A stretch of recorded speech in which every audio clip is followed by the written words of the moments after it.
Հանրային մեղադրողը միջնորդել է Դավիթ Ղազինյանի կալանքը փոխել 1 միլիարդ դրամի չափով գրավով, բացակայելու արգելքով եւ վարչական հսկողությամբ էլեկտրոնային սարքավորումներով։ Հակակոռուպցիոն դատարանում ընթանում է ուժեղ Հայաստան դաշինքի ցուցակով падգամավորի մանդատ ստացած Դավիթ Ղազինյանի գործով առաջին դատավարությունը։ Նրա պաշտպանները միջնորդել էին փոխել խափանման միջոց կալանքը, քանի որ Ղազինյանը արդեն ունի падգամավորի կարգավիճակ։ Դավիթ Ղազինյանին մանդատ հանձնելու որոշումը կենտրոնական ընտրական հանձնաժողովը կայացրել է հուլիսի 21-ին, սակայն падգամավորը շարունակում է մնալ կալանքում առանց անձեռնխելիությունը հաղթահարելու։ Դիլիջանում հայտնաբերվել եւ ձերբակալվել են հուլիսի 18-ին Երևանում Մուրացանի փողոցում հանցագործություն կատարելու համար մեղադրվող 2 հետախուզվողներ։ Միջադեպը տեղի էր ունեցել Մուրացան 109 հասցեում, հնչել էին կրակոցներ, 20-ամյա երիտասարդը մահացել էր, 15-ամյա երիտասարդը վիրավորվել։ Ըստ տեղեկությունների հնչել էին 30-ից ավելի կրակոցներ։ Ավելի ուշ պարզվել էր, որ ձերբակալվածներից մեկը ոստիկանության ներքին անվտանգության վարչության նախկին պետ Արմեն Հակոբյանի եղբայրն է, Գուրգեն Հակոբյանը։ Նրան ձերբակալել էին քրեական ենթամշակույթին հարելու մեղադրանքով եւ կալանավորելու միջնորդություն էին ներկայացրել դատարան։ Հիվանդ կենդանիների կաթի օգտագործման հիմնավորում չի հայտնաբերվել, հայտնել է Հայաստանի ծննդամթերքի անվտանգության տեսչական մարմինը։ Ավելի վաղ հայտնի էր դարձել, որ Ռոսել Խոսնաձորը արգելել է Հայաստանից կաթնամթերքի ներկրումը մի շարք ձեռնարկություններում ստուգումներից հետո։ Ըստ կազմակերպության հուլիսի 14-ից 21-ին անցկացրած ստուգումների ընթացքում հաստատվել է վարակված գլխաքանակից կաթի օգտագործումը Ռուսաստան մատակարարվող մթերքների արտադրության համար։ Ռուսական կողմը թեև դեռ չի տրամադրել Ռոսել Խոսնաձորի եւ ՍԱՏՄ-ի մասնագետների իրականացրած վերահսկողության արդյունքները, սակայն նշել է, որ այդ արտադրամասերից հիվանդ կենդանիների կաթի օգտագործման, այլ երկրներից ներմուծված հումքի կիրառման հիմնավորումներ ստուգման ընթացքում չեն հայտնաբերվել, հայտնել է Ծննդամթերքի անվտանգության տեսչական մարմինը։ Ռուսաստանի արտգործնախարարությունը մանրամասները հայտնել Լավրովի եւ Արաղչիի Ղրղըզստանում կայացած բանակցություններից։ Ռուսաստանի եւ Իրանի արտգործնախարարները քննարկել են Պարսից ծոցում առկա լարվածությունը եւ Իրանի ու ԱՄՆ-ի հակամարտության խաղաղ կարգավորման վտանգված հեռանկարները։ Ռուսական կողմն ընդգծել է տարածաշրջանում կայունությունը, անվտանգությունը եւ անարգել նավարկությունը վերականգնելու համար արագ եւ կայուն համաձայնությունների հասնելու կարեւորությունը։ Իրանի Ահվազ քաղաքին ԱՄՆ-ի հարվածի հետևանքով 4 մարդ է զոհվել, եւս 5 ստացել տարբեր աստիճանի մարմնական վնասվածքներ։ Բենդեր Աբասին հասցված հարվածի հետևանքով 2 մարդ հետ ուժել, հայտնել է ԻԼԻՊ գործակալությունը։ Հաղորդվում է նաեւ, որ պայթյուններ են հնչել իրանական Ֆիրուզաբադ, Թեֆտ, Խորեմաբադ, Ջասկ, Օմիդիե եւ Էնդիմեշկ քաղաքներում, Հոնդաբա շրջանում եւ Քեշբ կղզում։ Տուժածների մասին չի նշվում։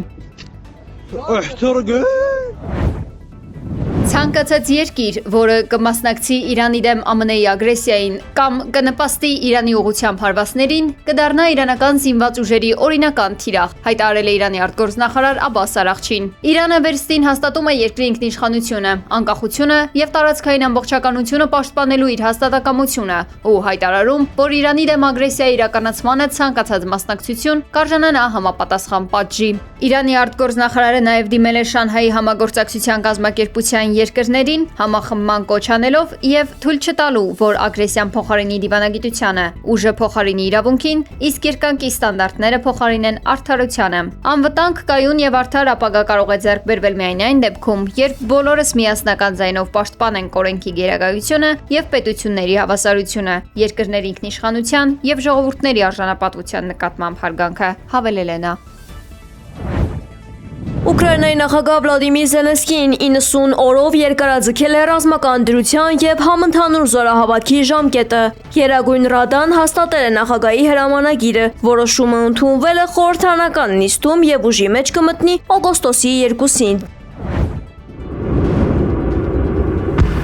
Ուկրաինական ուժերը Ֆլամինգո հրթիռով հարվածել են Ռուսաստանի Կիրով քաղաքում գտնվող Ավիատեկ ավիագործարանին։ Այն բաղադրիչներ է մատակարարում ռուսական ավիացիոն եւ հրթիռային տեխնիկայի համար։ Հայտնի է դարձել, որ Ուկրաինայի նախագահ Վլադիմիր Զելենսկին նախատեսում է հուլիսի 28-ին այցելել Վաշինգտոն։ United States of America and for the good of ԱՄՆ նախագահի վարչակազմի աղբյուրների փոխանցմամբ Զելենսկին պլանավորում է մասնակցել սենատոր Լինցի Գրեմի հուղարկավորությանը, ինչպես նաև հանդիպել նախագահ Դոնալդ Թրամփի հետ։ Այժմ պաշտոնյաները որոշում են հանդիպման ձևաչափը, դա կլինի կարճատև զրույց հուղարկավորության ժամանակ, մասնավոր հանդիպում, թե պաշտոնական այց Սպիտակ տուն։ Երկրների ղեկավարները վերջին անգամ հանդիպել էին հուլիսի սկզբին Անկարայում, ՆԱՏՕ-ի գագաթնաժողովի շրջանակներում, որտեղ Թրամփը հայտարարել էր Ուկրաինային պատրիոտ հրթիռների անկախ արտադրության լիցենզիա տրամադրելու մտադրության մասին։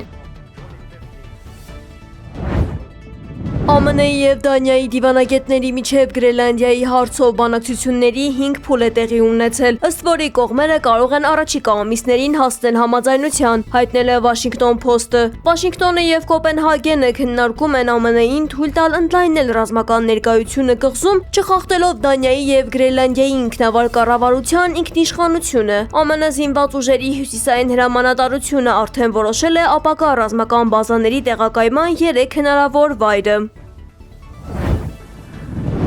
Կանադայում մանտարային արագ տարածվող հրդեհների պատճառով բնակիչներին զանգվածաբար տարհանել են իրենց տներից։ Նրանց համար բացվել են ժամանակավոր կացարաններ։ Հրդեհների մարմանը խոչընդոտում են փոփոխական քամիները, չոր եղանակն ու դժվար անցանելի տեղանքը, կաթվածահար անելով նաև մայրուղիների երթևեկությունը։ Անտարային հրդեհների պատճառով արտակարգ դրություն է մցվել նաև Մադրիդում։ Մի քանի օր է, ինչ փրկարարները չեն կարողանում հանգցնել կրակը։